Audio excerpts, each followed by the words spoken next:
Persuasions, Chapter 1. Sir Walter Elliot of Kellynch Hall in Somersetshire was a man who, for its own amusement, never took up any book but the Baronetage. There he found occupation by an idle hour and consolation in a distressed one. There his faculties were roused into admiration and respect by contemplating the limited remnant of the earliest patents.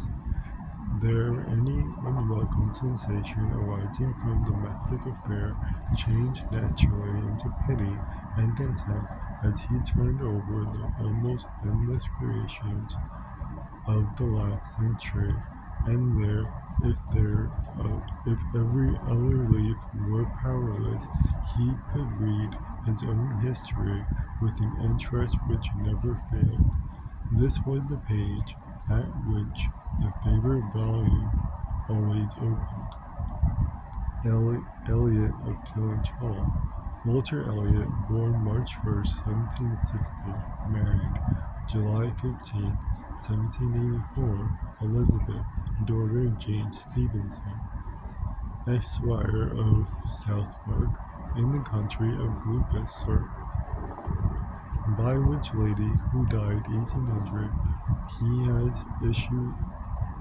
Elizabeth, born June 1st, 1785, and born August 9th, 1787, a stillborn son, November 5th, 1789, Mary, born November 20th, 1791. Precisely such had the paragraph originally stood from the printer's hand, but Sir Walter had improvised it by adding, for the information of himself and his family, these words, after the date of married birth: married December 16th, 1810, Charles, son and heir Charles Musgrove, Esquire of Uppercross, in the country of Somerset, and by inserting most accurately the day of the month in which he had lost his wife.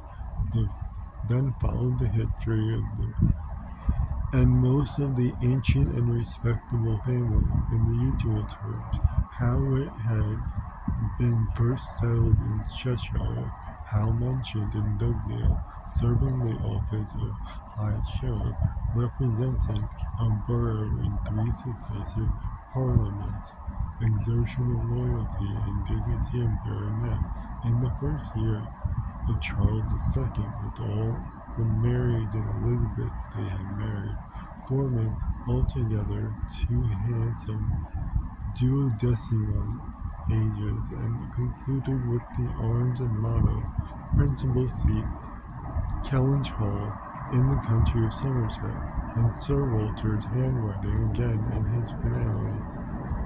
Heir presumptive, William Walter Elliot, Esquire, great-grandson of the son of the second Sir Walter. Vanity was the beginning and the end of Sir Walter Elliot's character, vanity of person and of situation. He had been remarkably handsome in his youth, and at 54 was still a very fine man. Few women could think more of their personal appearance than he did, nor could the valet of any new made lord be more delighted with the place he held in society. He considered the blessing of beauty as inferior only to the blessing of the baronetcy. And the Sir Walter Elliot who united these gifts was the constant object of his warmest respect and devotion. His good looks and his rank had one fair claim on his attachment, since to them he could have owed a wife of very superior character to any thing deserved by his own. Lady Elliot had been an excellent woman, sensible and amiable, whose judgment and conduct, if they might be pardoned the youthful infatuation which had for Lady Elliot had never required indulgence afterwards. She had humored, or softened, or concealed his feelings, and promoted his real respectability for 17 years. And though not the very happiest thing in the world herself, had found enough in her duties, her friends, and her children to attach her to life, and make it no matter of indifference to her when she was called on to quit them. Three girls and two eldest 16 and 14 was an awful legacy for a mother to bequeath. An awful charge rather to confide to the authority and guidance of a conceited, silly father. She had, however, one very intimate friend, a sensible, deserving woman, who had been brought by a strong attachment to herself to settle close by her in the village of Kellynch, and on her kindness and advice Lady Elliot mainly relied for the best help and maintenance of the good principles and instruction which she had been anxiously giving her daughter. This friend and Sir Walter did not marry, whatever might have been anticipated on that head by their acquaintance.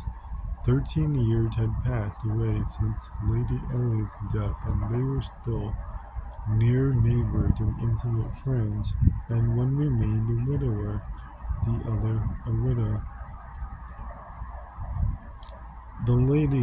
That Lady Russell, of steady age and character, and extremely well provided for, should have no thought of a second marriage, needs no apology to the public, which is rather apt to be unreasonably discontented when a woman does marry again than when she does not. But Sir Walter, continuing in singleness, required explanation. Be it known then that Sir Walter, like a good father, having met with one or two private disappointments and very unreasonable applications, prided herself on remaining single for his dear daughter's sake. For one daughter, his eldest, he could really have given up anything, which he had not been very much tempted to do. Elizabeth had succeeded at 16 to all that was possible of her mother's rights and consequences, and being very handsome and very like himself, her influence had always been great, and they had gone on together most happily. His two other children were of very inferior value. Mary had acquired a little artificial importance by becoming Miss Charles Musgrove, but Anne, with an elegance of mind and sweetness of character which must have placed her high with any people of real understanding, was nobody with either father or sister. But word had no weight, her convenience was always to give way. She was only Anne. To Lady Russell, indeed, she was a most dear and highly valued goddaughter, favorite, and friend. Lady Russell loved them all, but it was only in Anne that she could fancy the mother to revive again. A few years before, Anne Elliot had been a very pretty girl, but her bloom had vanished early, and as even in its height her father had found little to admire in her, so totally different were her delicate features and mild dark eyes from his own, there would be nothing in them, now that she was faded and thin, to excite his esteem. He had never indulged much hope. He had now none, of ever reading her name in any other page of its favorite work. All equally of alliance must rest with Elizabeth. Her For Mary had merely connected herself with an old country family of respectability and large fortune, and had therefore given all the honor and received none. Elizabeth would one day or other marry suitably. It sometimes happened that a woman in handsomer of 29 than she was 10 years before, and generally speaking, if there has been neither ill health nor anxiety in the time of life that which scarcely any charm is lost. It was so with Elizabeth. Still, the same handsome Miss Elliot that she had begun to be 13 years ago, and Sir Walter might be excused therefore in forgetting her age, or at least be deemed only half a fool for thinking herself and Elizabeth as blooming as ever, amidst the wreck of the good looks of everybody else, for he could plainly see how old all the rest of his family and acquaintance were growing. Anne, haggard; Mary, coarse; every face in the neighborhood worsting, and the rapid increase of the crow's foot about Lady Russell's temples had long been a distress tale. Elizabeth did not quite equal her father in personal contentment. 13 years had been her mistress of Kellynch Hall, presiding and directing with a self-possession and decision which could never have given the idea of her being younger than she was.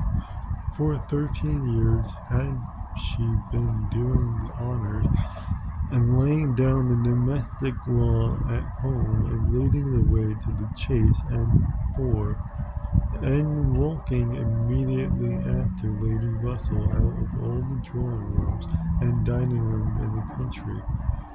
13 winters, revolving frost had been her opening every ball of credit which a scanty neighborhood afforded, and 13 springs shewn their blossoms as she travelled up to London with her father for a few weeks.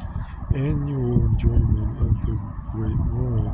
She had, remembering to all this, she had the consciousness of being 9 and 20 to give her more regrets and some apprehension. She was fully satisfied of being still quite as handsome as ever, but she felt her approach to the years of danger, and would have rejoiced to be certain of being properly solicited by baronet blood with the next 12 month or two. Then might she again take up the book of books which as much enjoyment as in her early youth, but now she lived it not, always to be presented with the date of her own birth, and see no marriage follow but that of a youngest sister, made the book an evil. And more than once, when her father had felt it open on the table near her, had she closed it with averted eyes and pushed it away. She had had a disappointment, moreover, which that book, and especially the history of her own family, which ever present the remembrance of. The heir presumptive, the very William Walter Elliot, Esquire, whose rights had been so generously supported by her father, had disappointed her. She had, while a very young girl, as much as she had known him to be, in the event of her having no brother, the future baronet, meant to marry him, and her father had always meant that she should. He had not been known to them as a boy, but soon after Lady Elliot's death, Sir Walter had sought the acquaintance, and though his overture had not been met with any warmth, he had persevered in seeking it, making allowance for the modest drawing back of youth, and in one of their spring excursions to London, when Elizabeth was in her first bloom, Mr. Elliot had been forced into the introduction. He was at that time a very young man, just engaged in the study of the law, and Elizabeth found him extremely agreeable, and every plan in his favor was confirmed. He was invited to Kellynch Hall. He was talked of and expected all the rest of the year, but he never came. The following spring he had been again in town, found equally agreeable, again encouraged, invited, and expected, and again he did not come. And the next tidings were that he was married. Instead of putting his fortune in the line marked out of the heir of the house of Elliot, he had purchased independence by uniting himself to a rich woman of inferior birth. Sir Walter had resented it. As the head of the house, he felt that he ought to have been consulted, especially after taking the young man so publicly by the hand, for they must have been seen together. He observed once at Tattersall's and twice in the lobby of the House of Commons. His disapprobation was expressed, but apparently very little regarded. Mr. Elliot had attempted no apology and shewn himself as unsolicitous of being longer noticed by the family, as Sir Walter considered him unworthy of it. All acquaintance between them had ceased. His very awkward history of Mr. Elliot was still, after an interval of several years, felt with anger by Elizabeth, who had liked the man for himself, and still for being her father's heir, and whose strong family pride could see only in him a proper match for Sir Walter Elliot's eldest daughter. There was not a baronet from A to Z whom her feeling could have so willingly acknowledged as an equal, yet so miserably had he conducted himself that though she was at his present time, the summer of 1814, wearing black ribbons for his wife, she could not admit him to be worth thinking of again. The disgrace of his first marriage might, perhaps, and there was no reason to suppose it perpetuated by offspring, have been got over, and he not done worse. But he had, as by the customary interventions of kind friends, they had been informed, spoken most disrespectfully of them all, most slightingly and contemptuously of the very blood he belonged to, and the honors which were hereafter to be his own, this could not be pardoned.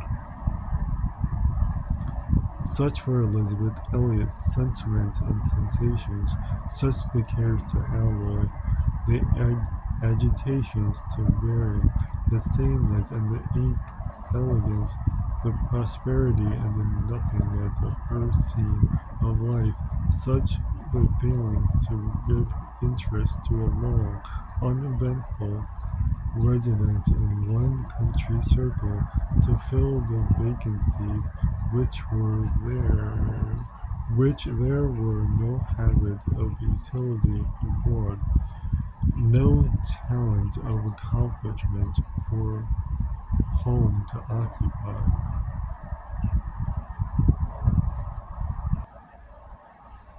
But now another occupation and solicitude of mind was beginning to be added to these.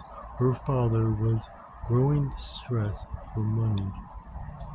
She knew that when he now took up the baronetage, he was to drive the heavy bill of his tradespeople, and the unwelcome hint of Mr. Shepherd, his agent, from his thought, the Kellynch property was good, but not equal to Sir Walter's apprehension of the state required in its possessor.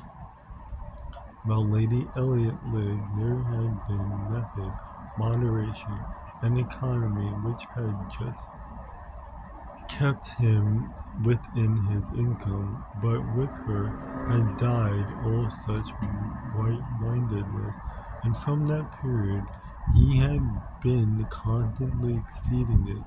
It had not been possible for him to spend less. He had not done nothing.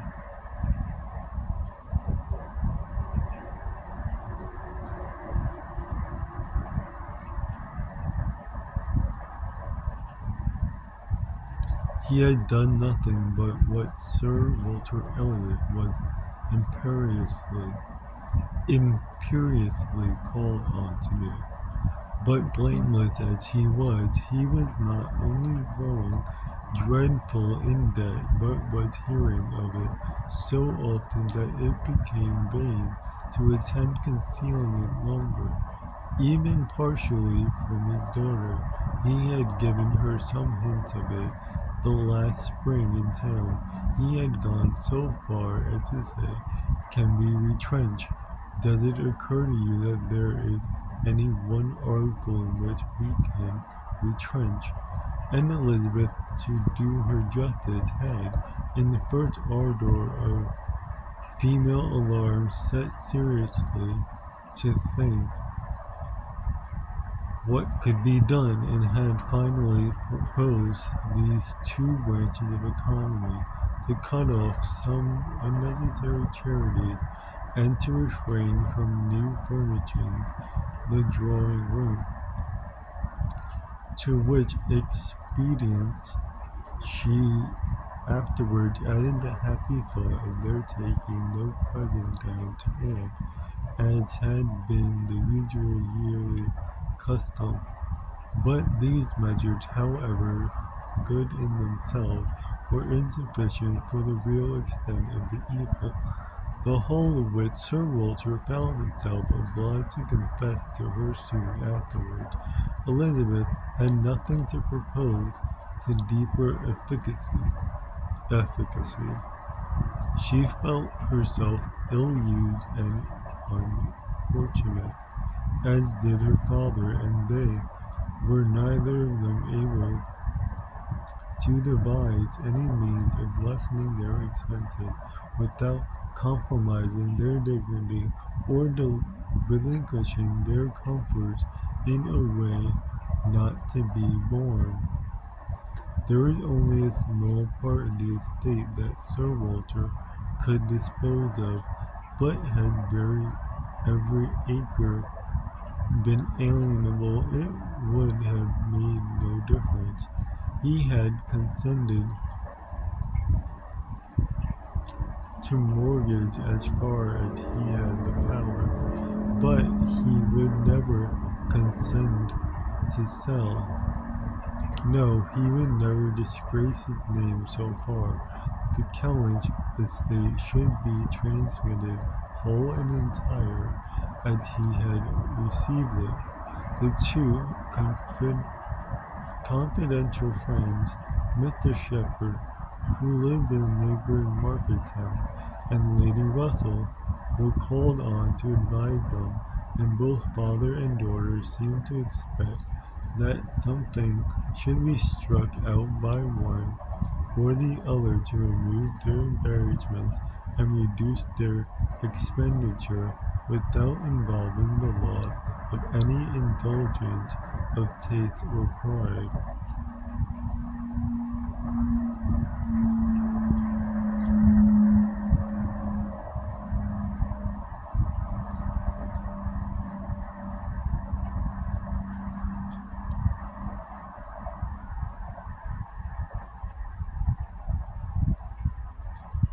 Chapter 2. Mr. Shepherd is civil, cautious lawyer who, whatever might be his hold or his views on Sir Walter, would rather have the disagreeable prompted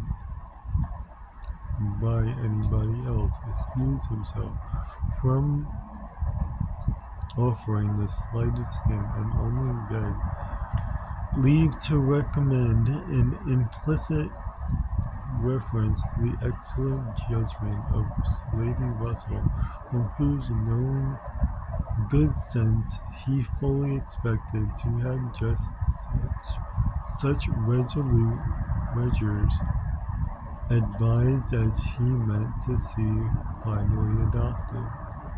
Lady Russell was most anxiously zealous on the subject, and gave it much serious consideration. She was a woman rather of sound than of quick ability, whose difficulties in coming to any decision in this instance were great from the opposition of two leading principles. She was of strict integrity herself, with delicate sense of honor, but she was as desirous of saving Sir Walter's feelings, as solicitous for the credit of the family, as aristocratic in her ideas of what was due to them, as anybody of sense and honesty could well be. She was a benevolent, charitable, good woman, and capable of strong attachment, most correct in her conduct, strict in her notions of decorum, and with manners that were held a standard of good breeding. She had a cultivated mind, and was, generally speaking, rational and consistent. But she had prejudices on the side of ancestry. She had a value for rank and consequence, which blinded for a little to the fault of those who possessed them. Herself the widow of only a knight, she gave the dignity of a baronet all its due, and Sir Walter, independent of his claims as an old acquaintance, an attentive neighbour, an obliging landlord, the husband of her very dear friend, and the father of Anne and her sisters, was, as being Sir Walter's, in her apprehension, entitled to a great deal of compassion and consideration under his present difficulty. They must retrench, they did not admit of a doubt, but she was very anxious to have it done with the least possible pain to him and Elizabeth. She drew up plans of economy. She had exactly calculations, and she did what nobody else thought of doing.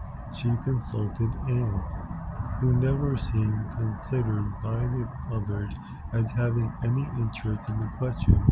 She consulted and agreed, was influenced by her in marking out the scheme of the retrenchment, which was at last submitted to Sir Walter.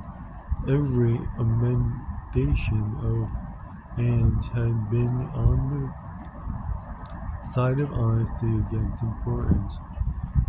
She wanted more vigorous measures, a more complete reformation, a quicker release from debt, a much higher tone of indifference for everything but justice and equity. If we can persuade "Your father to all this," said Lady Russell, looking over her paper. "Much may be done, if he will adopt these regulations.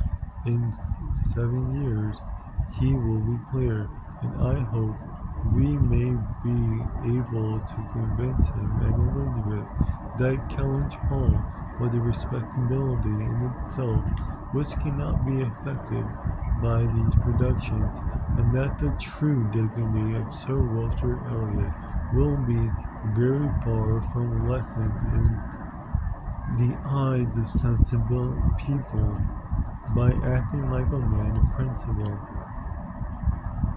What will he be doing, in fact, but what very many of our first families have done, or ought to do? There will be nothing singular in this case, and it is singularity which often makes the worst part of our suffering, as it always does of our conduct. I have great doubt of prevailing. We must be serious and decided, for after all the person who has contracted debts must pay them, and though a great deal is due to the feelings of a gentleman and the head of the house, like your father, there is still more due to the character of an honest man. This was the principle on which Anne wanted her father to be proceeding, his family to be urging him. She considered it as an act of indispensable duty to clear away the claims of creditors with all the expedition which the most comprehensive retrenchment could secure, and saw no dignity in anything short of it. She wanted it to be prescribed, and felt as a duty. She rated Lady Russell's influence highly, and as to the severe degree of self-denial which her own conscience prompted, she believed there might be little more difficulty in persuading them to a complete than a half a reformation. Her knowledge of her father and Elizabeth inclined to think that the sacrifice of one pair of horses would be hardly less painful than a bow, and so on, through the whole list of Lady Russell's to gentle reductions. How Anne's more rigid requisitions, which have been taken, is of little consequence. Lady Russell had no success at all, could not be put up with, were not to be mourned, what every comfort of life knocked off, journeys, London, servants, horses, table contractions, and restrictions vary everywhere. To live no longer with the decencies,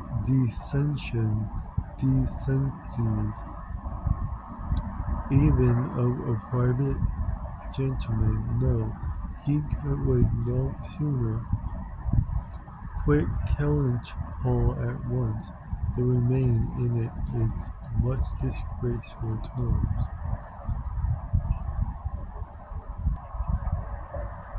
Sir Walter would quit Kellynch Hall, and after a very few days more of doubt and indecision, the great question of whither she should go was settled, and the first outline of this important change made up. Quit Kellynch Hall. The hint was immediately taken up by Mr. Shepherd, whose interest was involved in the reality of Sir Walter's retrenching, and who was perfectly persuaded that nothing would be done without a chance of abode, since the idea had been started in the very quarter which ought to be dictate. He had no scruple, he said, in confessing his judgment to be entirely on that side. It did not appear to him that Sir Walter would materially alter his style of living in a house which had such a character and hospitality and ancient dignities to support. In any other place Sir Walter might judge for himself and would be looked up to as regulating the modes of life in whatever way he might choose to model his household. There had been three alternatives: London, Bath, or another house in the country. All Anne's wishes had been for the latter. A small house in their own neighborhood where they might still have Lady Russell's society, still be near Mary, and still have the pleasure of sometimes seeing the lawns and groves of Kellynch was the object of her ambition.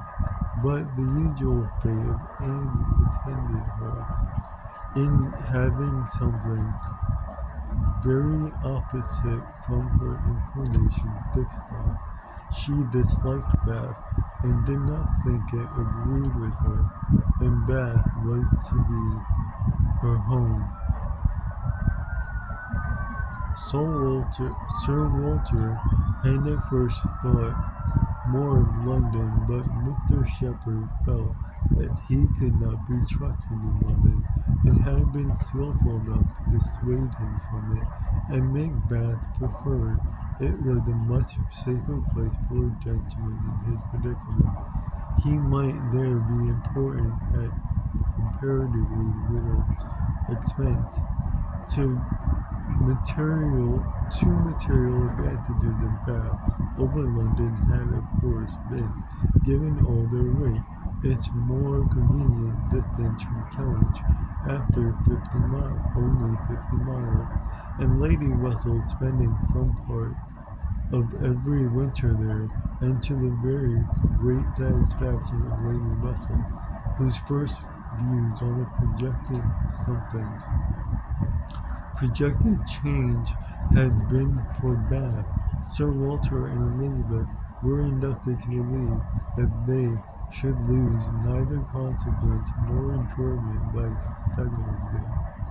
Lady Russell felt obliged to oppose her dear Anne's known wishes. It would be too much to expect Sir Walter to descend into a small house in his own neighborhood. Anne herself would have found the mortification of it more than she foresaw, and to Sir Walter's feelings they must have been dreadful. And with regard to Anne's dislike of Bath, she considered it as a prejudice and mistake rising arising first from the circumstance of her having been 3 years at school there after her mother's death, and secondly from her happening to not in perfectly good spirits. The only winter which she had afterwards spent there with herself. Lady Russell was fond of Bath, in short, and disposed to think it must suit them all, and as to her young friend's health, by passing all the warm months with her at Kellynch Lodge, every danger would be avoided, and it was in fact a change which